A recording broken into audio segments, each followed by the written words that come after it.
Hello and welcome to the Daily Royal. My name is Shelby and I have been a royal watcher for the past 10 years. In this podcast, I talk about the daily events of 7 of the European monarchies. So I talk about Belgium, the UK, Denmark, the Netherlands, Norway, Spain, and Sweden. I upload Monday through Friday with occasional bonus episodes here and there. Today we are going to be talking about all of the events from Saturday, May 15th, and Sunday. There weren't any events today, but if there were, they would be talked about May 16th of 2021. So, it was a light weekend, but there was a really big event that we're going to spend the bulk of our time talking about. And then a little bit of a plan for the next couple of days, because I have finally gotten that far. It only took all weekend, you guys. Only took all weekend for me to figure out what I was doing. So, here is the base level of the plan. I'll give it to you now, and then we'll talk a little bit more maybe at the end if we need to. Probably not, though. So, as we all have been talking about, Monday, today, if you're listening to this, is a really big day. And so I have wanted to split up the big events into kind of separate episodes, essentially, of the podcast. So there is Norway's National Day, which is tomorrow, and there's a lot of events for that. And then there's Queen Maxima's 50th birthday, which is also tomorrow, and there's a lot of events surrounding that. So what I have decided is that Queen Maxima's 50th birthday is going to be its own bonus episode that's 10 to 15 minutes long. Maybe a little bit longer, but probably not. And the reason I decided this, so almost every country has a national day. And I don't want to make every country have their own episode for their national day unless it's warranted, but I don't really think it is. However, there are only major birthdays every so often. So, and major birthdays with events, because that's what this is, right?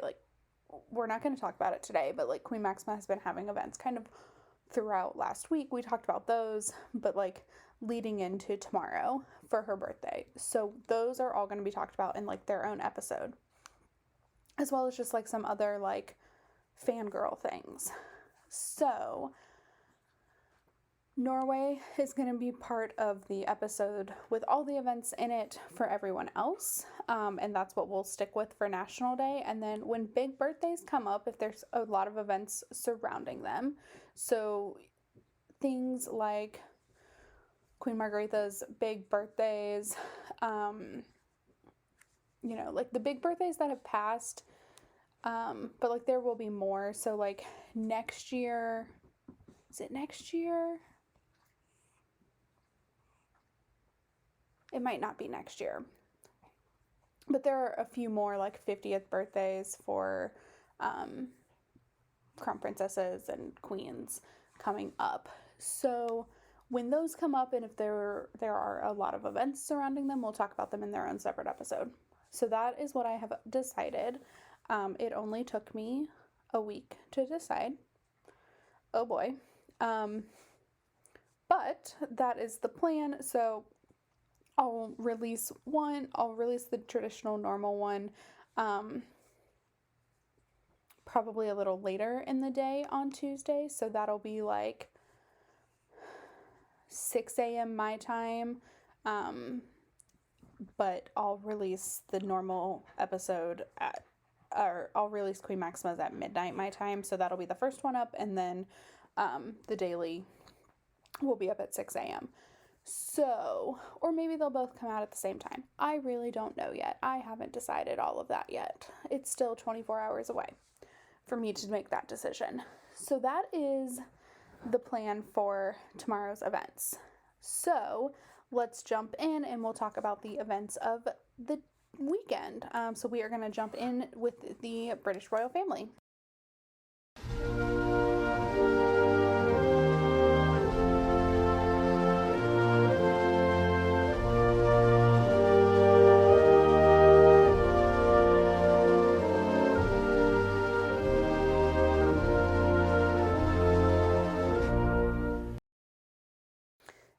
UK over the weekend, there was one event, and then we'll go through the court circular. So on Saturday, the Duke of Cambridge was present for the final game, or the FA Cup final, which is the easiest way to say that, which is, of course, if you're not American, football, and if you are American, football is soccer. And so William was there for the game between the Chelsea Football Club and the Leicester City Football Club, who won. And William did this in his capacity as president of the Football Association. So this was kind of cool, and that's what I'm going to talk about with like the game in terms of William's presence, because you guys, I've watched 2 soccer games this year, and I've watched trophies be handed out by royals, and I just couldn't do it. I just couldn't do it again. There's obviously, like, yesterday was a big day, and then there's a couple of things coming up, and I'm like, the last thing I kind of want to focus on is a football match today, so I didn't. So I was doing some research, just like I was trying to find different videos or different articles about the game last night. And it ended up bringing me to a Washington Post article that had literally nothing to do with Prince William's presence, although he was mentioned in the article. But apparently this game is like the last in a series of scientific trials for how to reopen the UK, like how to reopen society, essentially. So this game had spectators in person and a large amount of them. And it was bonkers to see that many people in Wembley Stadium. We haven't seen people in stadiums for like over a year now. And it is crazy. It was very weird. It was very like, what is going on? Why are there this many people?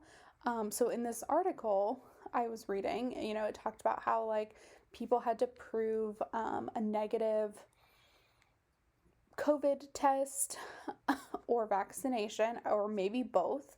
But it was, the people had to like present that before they were allowed in the stadium. And so, now they're watching to see what the effects of having that many people in a stadium is. So William was obviously there. Leicester City won. William handed the trophy, kind of typical soccer match stuff. Yeah, I know, I just called it soccer. And I don't know, it wasn't like a big thing. I think it would have been had this whole weekend not been about like other things. So with that lovely leadway, although I am going to check the court circular, it was such a good segue too. I should have just moved in to the Danish royal family, but I'll read the court circular. So I am going to look up the court circular. It should be for if there's anything, which there will be because of William's event. Where is it?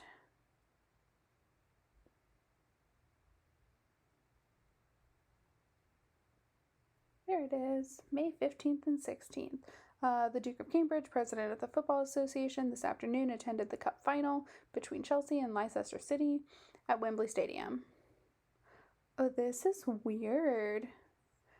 Oh, maybe they sorted it by date. Okay. Because next is Clarence House. So, like, usually it's always order of precedence. So, like, Queen Elizabeth goes first, Clarence House goes next, and then Kensington. But I think they sorted it by day. So today, the Prince of Wales had a telephone conversation with the King of Jordan, King Abdullah, and that's all it says. I have lots of thoughts about what they are talking about, but I'll keep those to myself. But if you're aware of current world events, probably what's happening. So that is what was going on in the UK. So now let's go ahead and move on to the Danish royal family.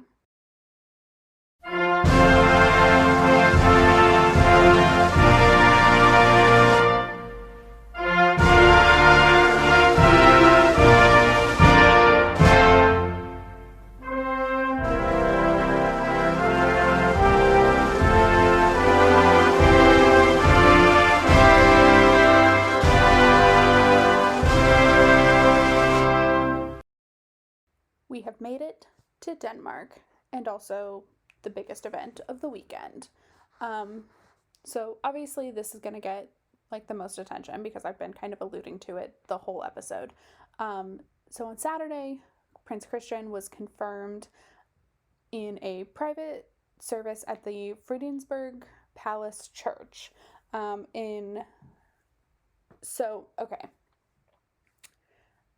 I'm deciding how I want to talk about this literally on the fly. I think I'll just kind of give like a brief overview of what this is and then talk about the specifics of the day.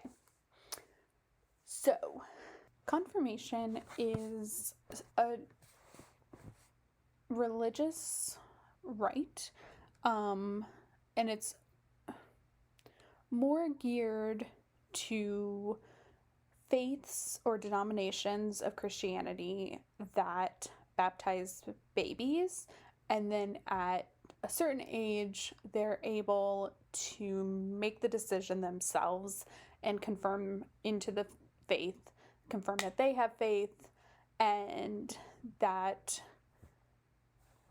they want to be a member of this church and they have these beliefs as well. So they go through classes and then have a confirmation ceremony, which is what Christian has been doing for, well, a while now, but very specifically for the last couple of months. So he was supposed to be confirmed last year, but obviously pandemic, so they postponed it to a time when the hope was more people would be able to attend. And while that did happen, we'll talk about that in a second, there were no foreign anybody's there. So the family, so Queen Margrethe, Crown Prince Frederick, Crown Princess Mary, Princess Isabella, Prince Vincent, and Princess Josephine were all there for Prince Christian. However, and also his cousins, his older cousins that are like adults and also members of the Danish, not royal family, but like household. So, we'll just kind of go through an order of events and then I'll talk like in each specific case what I liked and what the situation was. So first we have the arrival. So Prince Christian and his family, like his immediate family, parents and siblings, walked over. I don't know if they parked somewhere or if they walked from their house, their palace. It's not really. It's called Chancellery House, so it's technically a house. It's a very large house.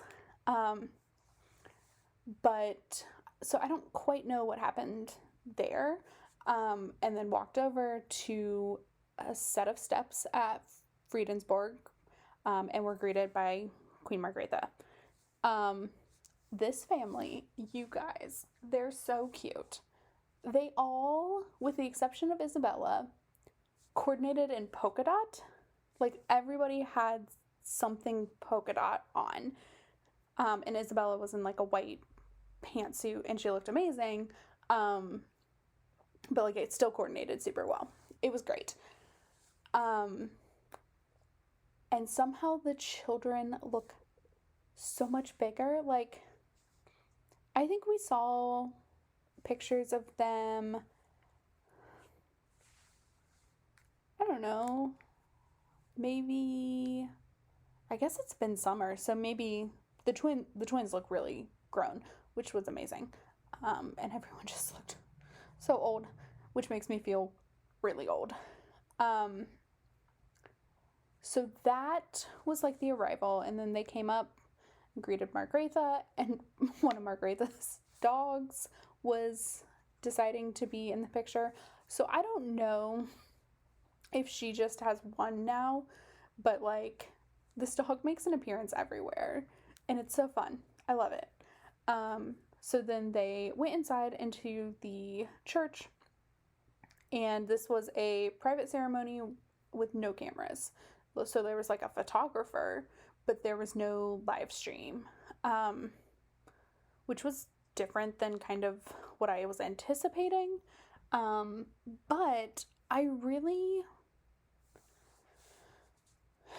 there's good and there's bad to it, right? Like, as a royal watcher, it makes me kind of sad because, like I said, no one from Denmark could be there. So Christian only had one of his godparents there, who's in Denmark. And everybody else that's his godparent is foreign. Like, his maternal aunt is from Australia because that's where his mother is from. And then, like, all the royals, so Crown Prince Haakon and Crown Princess Mette-Marit are both godparents. Crown Princess Victoria is a godparent, and Pavlos, who technically his title, I don't know if it's his real title. Anyway, he's from the deposed Greek royal family. So he would, if there was still a monarchy in Greece, he would be the crown prince. There is not, I just call him Pavlos. I have very strong opinions about the way the Greek royal family still uses their titles. And really any deposed monarch, I have strong feelings about. Like, that's not your title, don't use it. But what I liked about this is, for a teenager, Christian got to have a lot of his friends there. So there were several, I don't know if they're classmates, but definitely children of the same age who are friends with Christian. And I do think they would have been able to be there in a traditional confirmation ceremony, but it was much less pressure. Like, they got to be there, they got to participate, and it was important. And that doesn't happen in, like, these larger royal events. So I liked that for him. And then afterwards, so he was confirmed into the faith. And then afterwards, the royal family stepped out onto a different set of stairs for photos, and a press gaggle kind of thing. So at first, it was the whole of the Danish royal family present. So Queen Margrethe, Crown Prince Frederick, again, like this list that I keep reading. And then Queen Margrethe went up, and so then it was just Crown Prince Frederick's family. And then it was, so the other three kids went up, and then it was Christian and his parents, and then it was just Christian.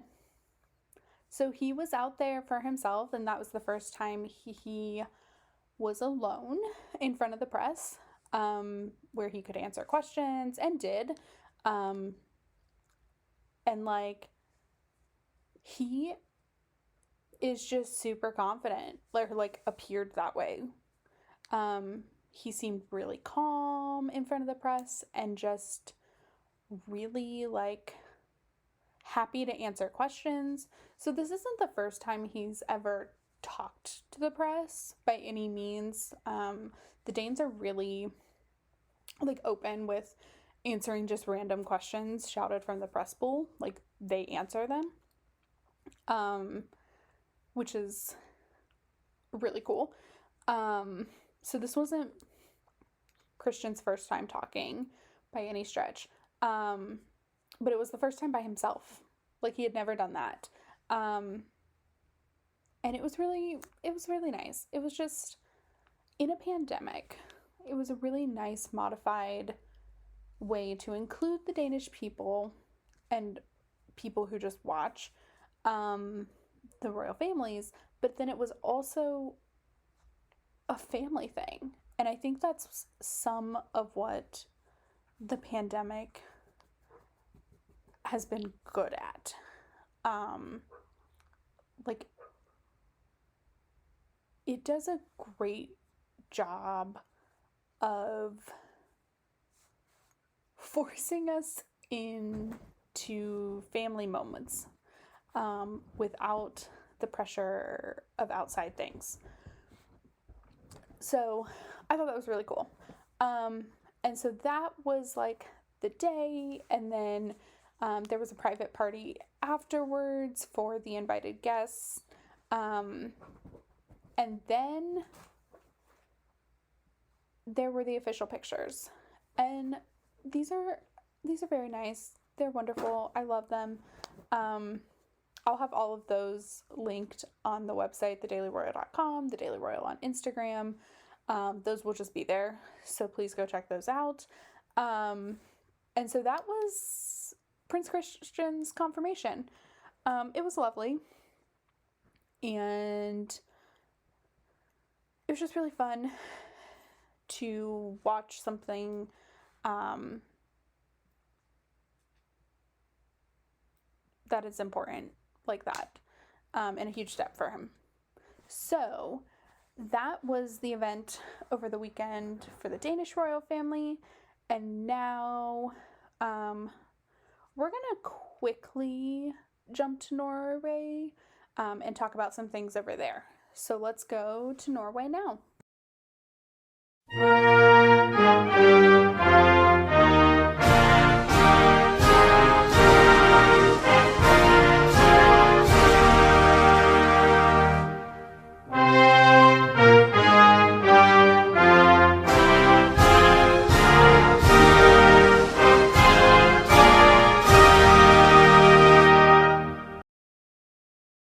In Norway, there have been a couple of events, and one of them is still not listed on the Norwegian Royal House's website, which is like the first time this has ever happened. They're typically really good about updating even for things like this, but not always, because televised things like this don't always get shared between royal household and what's happening. So this actually happened, I think, Thursday night or Friday night. And I knew about it when I recorded Friday's episode, but I didn't know if I was going to talk about it only because it wasn't shared on the website. But then I really got to thinking, and I thought it was really important. And it's making more like public rounds now. So it hadn't been super publicized yet when I recorded, but was later like shared a lot of places. So I think this happened on Friday. There was a television special on, I think it was NRO, but it may not have been, or NRK, which is like Norwegian news. But Crown Prince Haakon and Crown Princess Mette-Marit took part in, I'm going to call it a televised Iftar, which is the meal that you have to break or to celebrate the month of Ramadan that has just ended. So they took part in that, and it's really big deal, and that's why I'm talking about it. It wasn't shared on the Norwegian Royal Household's website, but like it's super important that they're doing this, and I think like it just shows a very inclusive royal family, which like Norway has always been. Not always, but like King Harald is a very modern monarch who has done a lot to embrace everyone and not just like the homogeneous world of people that look like him or act like him or anything like that. Like he and now his family has done a really good job of being accepting of all of that, which I think is really important, and obviously a continuation that Crown Prince Haakon will continue with. So I wanted to talk about that. And then today, photos and the video were released of a concert that King Harold and Queen Sonia attended ahead of National Day. So I want to talk about this tomorrow. I want to mention it here, but I want to talk about it tomorrow because it falls into the National Day conversation. But I wanted to put it out there. Like, yes, this happened. I recognize this happened. And, but I want to talk about it, kind of all the National Day events on one day. And like, for any country that has a concert pre their National Day. So I know Belgium is probably going to have one this year, and I'll talk about it all together. So that is the day. There was nothing in Spain over the weekend, nothing in Sweden over the weekend, but we have like a mildly busy week ahead, which is fine. Tomorrow, I will not lie to you guys, I'm overwhelmed about tomorrow. Tomorrow is going to be lovely from a watching standpoint, but from a person who just started a new job, is still trying to figure all of that out, and has a huge day tomorrow, like this podcast wise, I need to be able, I don't know, I'm very overwhelmed, but I have a handle on it, so I know what's going up when and what things are happening. So that is where we're at. Like I said, 2 episodes tomorrow, Queen Maxima's 50th birthday special. Sorry, the dog. And then the regular episode. So those 2 things will be up tomorrow. Be sure to be checking out the Daily Royal on Instagram. There's some special stuff going up tomorrow for that. And also check out thedailyroyal.com for all of the pictures of the events that we talked about today, and possibly some video. We'll see if I can get my hands on that. I'm not sure. So that is where we're headed. I will talk to you all tomorrow. Until then, please have a fantastic Monday, and I will talk to you tomorrow. Bye.